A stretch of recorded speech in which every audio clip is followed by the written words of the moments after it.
Yes, and he's praying for peace and good neighborliness in an area that has fought with our neighbors in Uganda, the Karamojong, the Toposo, the Pokot, and he's preaching peace, and he's thanking God for where Turkana is today.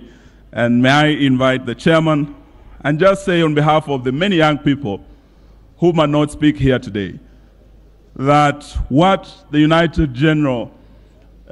Nations General Secretary said, that a frustrated youth that has no hope is the biggest source of insecurity anywhere in the world. And all governments, in their priorities, must put the youth at the center. So it's an agenda not just of the national government, but the county governments.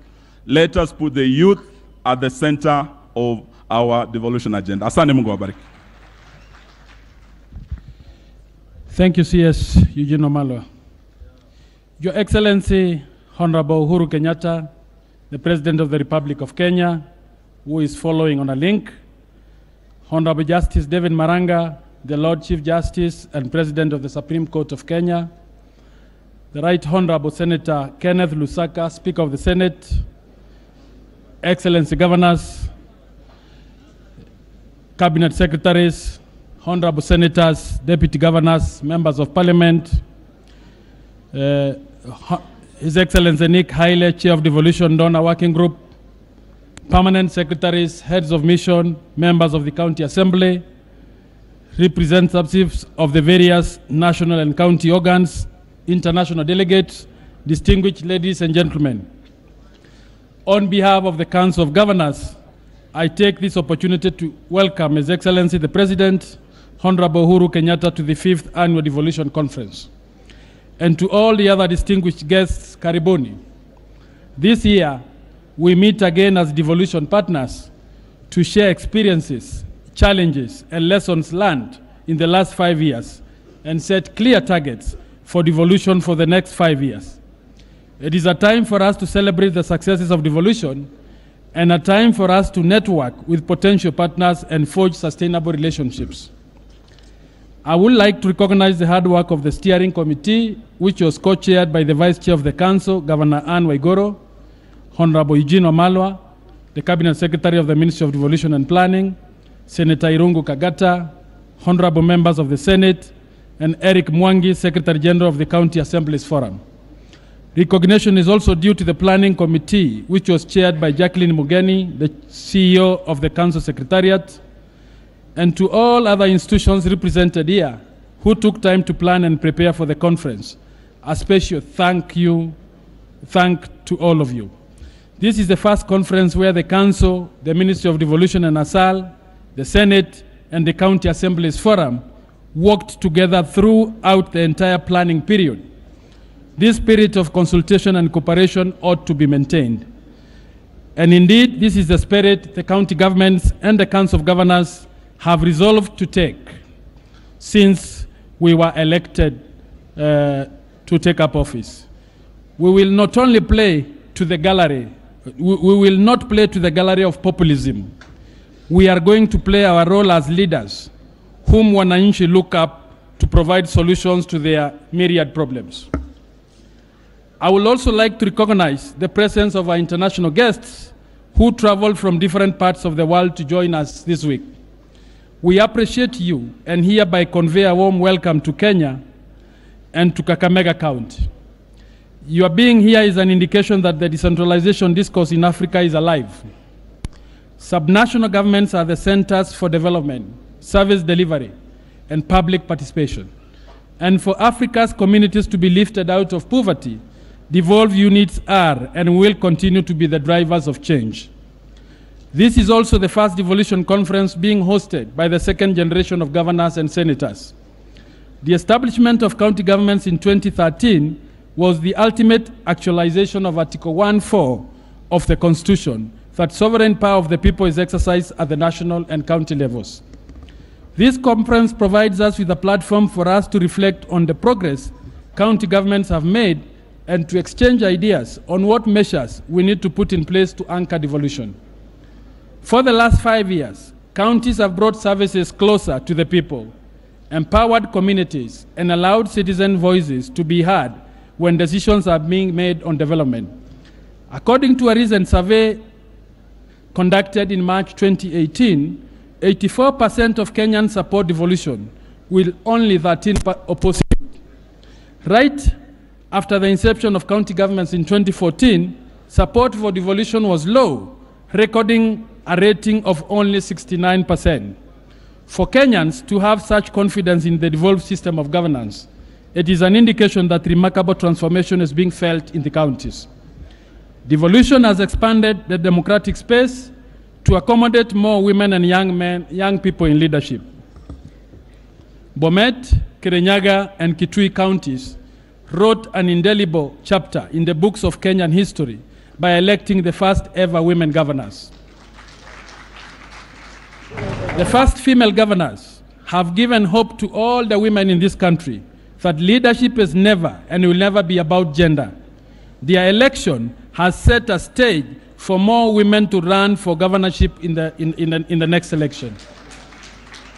Equally so, and the Speaker of Senate elaborated on this, among the governors we have 5 former senators, 3 former members of parliament, 4 former cabinet secretaries who've been elected governors. Indeed, we are entering a new phase of devolution where both levels of government will be listening to each other and working as a team to be able to deliver.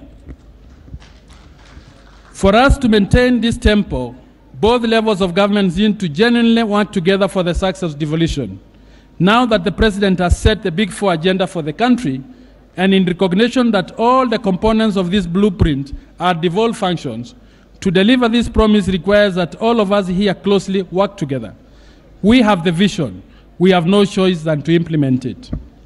Ladies and gentlemen, with majority of health services now devolved, and with healthcare forming one of the single largest component of county budgets, county governments have recorded notable strides in this sector. Counties are not only investing in health facilities and equipment, but we are also directing monies to primary health care, both the preventive and promotive aspects, so that we can reduce the high costs incurred in providing curative care. Northern counties are making deliberate efforts to encourage women to deliver in health facilities. Such investments have paid off. We have witnessed a huge drop, up to 39%, in infant deaths per 1,000 live births. On the other hand, we have also seen an increase in accessibilities to specialized medical care for diabetes, renal care, and the cardiovascular care. But as you are all aware, the delivery of health functions has seen its dark days. In late 2016 to mid-2017, we witnessed a number of industrial strikes that left the sector paralyzed for over 100 days.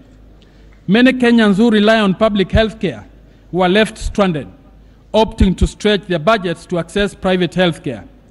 Another emerging issue was the flow of external funds to the counties, which was resolved when an interagency committee developed the Intergovernmental Fiscal Transfer Guidelines. Additionally, there are still some functions meant to be undertaken by the counties that are being performed by parastatals and other state agencies. For better service delivery to be achieved by counties, these obstacles have to be overcome.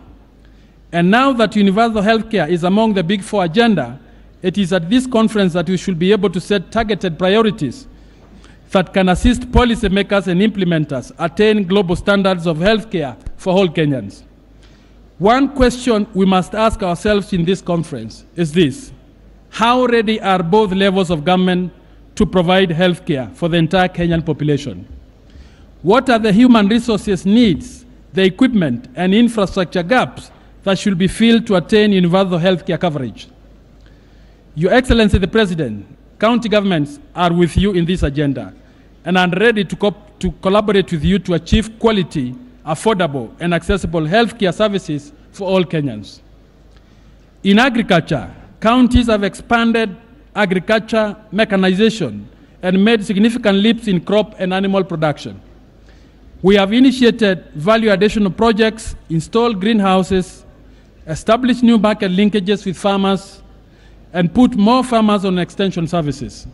With climate change interfering with rainfall patterns, counties are taking the climate-smart route to have, in this regard, put more than 70,000 hectares under irrigation. These initiatives will strengthen food security, reduce vulnerability, and generally raise smallholder income. Now that food security is part of the Big Four agenda, both levels of government should collectively adopt strategies that will guarantee continuous food production throughout the year. The development of infrastructure will ensure that produce moves from areas of production to areas where it is needed. We should also promote agribusiness among the youth as one of the ways for addressing the high levels of unemployment. In the road sector, and despite the persistent funding challenges, counties have rehabilitated, constructed, and maintained more than 107,000 kilometers of tarmac, murram, and gravel roads. But this sector has also been one that has caused friction between the two levels of government, either on funding or functional assignment between the counties and the state agencies in charge of roads. For Kenya to fully industrialize, road and railway network will be a key enabler. It is on this premise that we must, with finality, agree on the classification of roads so that our efforts and resources are directed more towards the work rather than infighting. At the end of the day, what matters is that Kenya is connected by a reliable and high-standard road network that spurs economic and social development. Additionally, better connectivity incentivizes producers and manufacturers to expand their businesses into new areas, thereby creating employment. But for counties to be able to construct and maintain roads, there is need to increase the road maintenance levy for counties to 20%, as agreed in the last Intergovernmental Budget and Economic Council meeting. A joint resolution was signed between the Council of Governors and the Ministry of Transport and Infrastructure on this matter, but the agreed amount did not make it to the Division of Revenue Act 2018 and the Kenya Roads Bill. We remain with hope that it will make it to these two pieces of legislation. Evidence of our success in the water sector can be seen in the growth of water coverage across the country. County governments are connecting more households to piped water, rehabilitating and constructing dams, water ponds, and boreholes, and collaborating with the private sector and state actors to support and sustain various community water projects across the country. However, despite improved population access to water sources over the last 20 years, unfortunately, this is estimated that 36% of Kenyans still lack safe water. In some areas, water is scarce. Water in Kenya is also not distributed fairly, so that planned urban areas and wealthy rural communities that can pay for services are prioritized, with those in slums and remote villages often go without clean water. To reverse these trends, county governments will have to put aside resources and take remedial measures that will increase access to the clean and safe water. On education, the pioneer county governments have cumulatively increased enrollment into early childhood development centers by rehabilitating deplorable classrooms, building new structures, equipping ECD centers, and recruiting more ECD teachers. We will continue to build on these achievements and aim to establish centers of excellence that offer quality ECD services. On the same note, for us to be really ready for industrialization, we should ensure that we have internal technical capacity. It is important for the national government to inject more funds into technical and vocational education and training centers. We have to put our young population to work. But before this, we have to equip them with skills that will enable them to take advantage of the growing economy through employment and entrepreneurship. Therefore, TVET centers are undeniably instruments, and we should seek to ensure that they are well funded to become hubs of innovation and invention. Ladies and gentlemen, amidst the successes of devolution have been teething challenges that have continued to slow down the implementation of the devolved system of governance, and which we must collectively tackle as governments and as leaders of this country. Let us give no space for acrimony, competition, and emotive actions which breed conflict and waste our time and resources. Underfunding has been one of the major concerns. Noting that health, water, and agriculture extension services are delivered at the county level, county governments have to be adequately financed to be able to deliver optimally. Insufficient allocations and delayed disbursement by counties to counties by the National Treasury have near paralyzed finalization of development projects and hampered service delivery. In this second phase of devolution, it is imperative that the National Treasury disburses county funds in time to avoid unnecessary interferences with county operations. Moreover, there are functions that remain unfunded, yet they have already been transferred to the counties. For instance, libraries and museums. Though admittedly, county governments have to put in place transparent and sustainable systems that will allow for better collection of revenue to complement the equitable share allocations. Moreover, counties have to make radical decisions in relation to bloated wage bills so as to channel more funds to development expenditure rather than recurrent expenditure. Among the pending human resource matters is the establishment of a unified framework for pension management for county government employees. It is indeed unfortunate that despite lengthy stakeholder engagements on the matter, the issue remains outstanding to date. While the county pension scheme bill has been undergoing debate, having been passed by Senate and now at the National Assembly, a myriad of other bills which are not in line with the stakeholder recommendations have now found their way to Parliament, resulting in a lot of confusion and unnecessary delays. There is need for pension discussions to now come to a speedy conclusion so that county governments can finally have a pension scheme for their employees.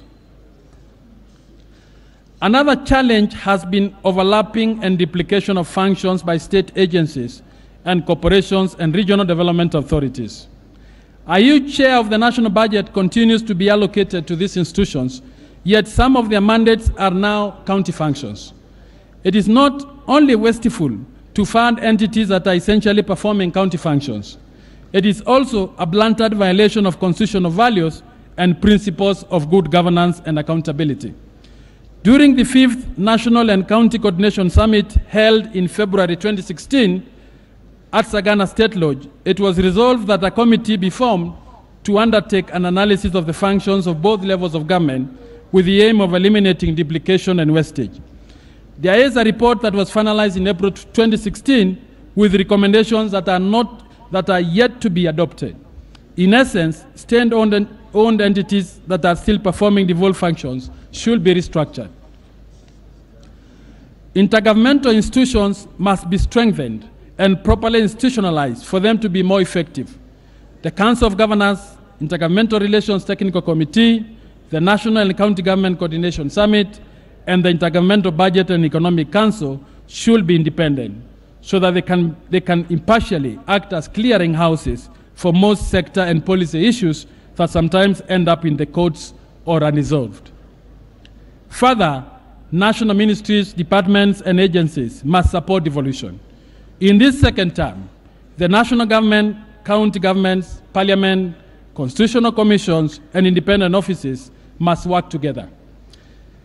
If the first 4 years have taught us any lesson, it is that tension, mistrust, and discord can only derail the implementation of devolution.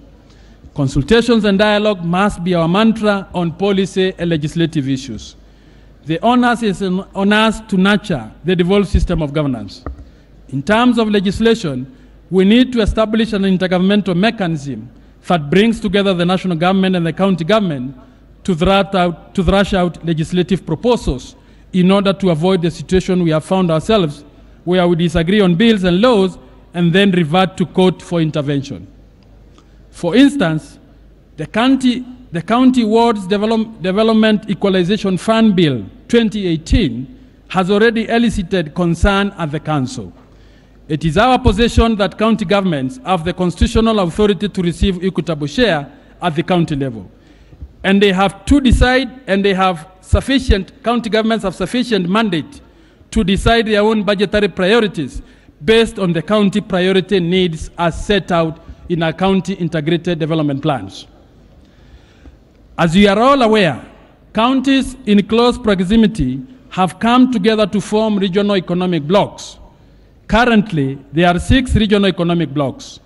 If well managed and if anchored on a strong legal and institutional framework, these bodies can generate immense economic and social benefits for individual counties because of economies of scale. They can spur initiation of large infrastructural projects through public-private partnerships in water, agriculture, roads, and health. As policymakers at both the national and county levels, we need to consider how we can remodel regional development authorities into regional economic blocs. Distinguished guests, there are other national problems that we should address in this second term. The youth bulge. Africa is home to the largest young population in the world, but we have failed as a continent to harness this human capital for our benefit. When you put our young people to work and they become less vulnerable to immigration, radicalization, and criminal activities. We need a shift in our governance system so that the status quo does not breed inequality, disempowerment, and marginalization. And this cascades to the counties, sub-counties, wards, and villages. We have a vibrant and energetic young population. If we ignore them, we do it at our own peril. Another nascent issue that I cannot fail to comment is on natural resource revenue sharing and licensing. With petroleum, water reservoirs, coal, and other minerals on Kenyan soil, and for us to not fall into the natural resource gap, CAS, both levels of government should ensure that we have established sustainable and accountable measures for licensing and sharing proceeds from the mining and petroleum sector. Consultations in the extractive sector is of utmost importance, and this consultation should cut across the national government, to the county government, and to the communities. We should galvanize community participation to avert conflicts. We should educate our people on what it means to have resources so as to manage their expectations. We should also capacitate them to be able to take advantage of emerging opportunities. The Petroleum Exploration, Development, and Production Bill, the Energy Bill need to be addressed to address these issues. The Land Laws and the Mining Act should also be relooked so that they also canvass nascent issues on this. There is also the other challenge which have been raised by the various speakers here. The matter of transparency and accountability is critical to all county governments, to the county governors. And indeed, it is a challenge.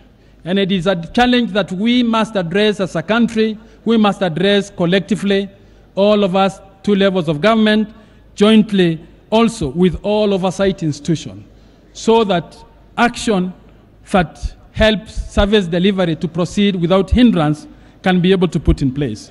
It is not a matter of blame game, it is not a matter of drum beating, but it is a matter we should take our position as leaders first and politicians second to be able to collectively to address this matter. Of importance too is our nationalism, peace and cohesion. Kenya's constitution is viewed as one of the most advanced in Africa. It embodies principles of patriotism, national unity, inclusiveness, social justice, and good governance. But these values cannot exist on paper. We should live by them, know them by heart, and teach them to our children. It should not matter on what political sides we find ourselves in. Our fidelity should be to the country. Despite our ethnic differences, we are one. The prosperity and stability of Kenya is much more important than political interests. Indeed, we have challenges with national healing and reconciliation, but we must be willing to admit it, find the root causes for the negative ethnicity, and fix it. At the Council, we believe there is a need for all of us here to apply ourselves as instruments of peace and national healing in the country. We call upon all political leaders to support peace, foster unity, and reconciliation. This is now a priority focus of the Council and for all county governments. Distinguished guests, I acknowledge all our partners who have supported this conference. Safaricom, our platinum sponsor, Kenya Commercial Bank, Resolution Health, County Pension Fund, UNDP, and Children's Investment Fund Foundation. and other partners, thank you for your magnanimous contribution to this conference. You are true friends of devolution, and we hope that we shall keep working together. For those who have worked with us in the devolution journey, thank you. Development partners, private sector, civil society, media, faith-based institutions, we appreciate your collaboration with the counties, and we anticipate deeper cooperation with you in this second phase of the implementation of devolved governance. And to the judiciary, we acknowledge your hard work in ensuring that the objects and principles of devolution are implemented.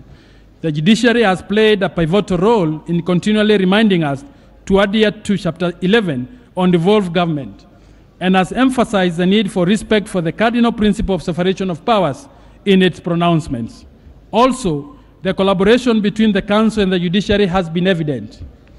Through dialogue between the two institutions, the judiciary has waived court fees for county government, designated separate registries to handle county legislation, and increased mobile courts in the counties in order to deliver to the people of Kenya.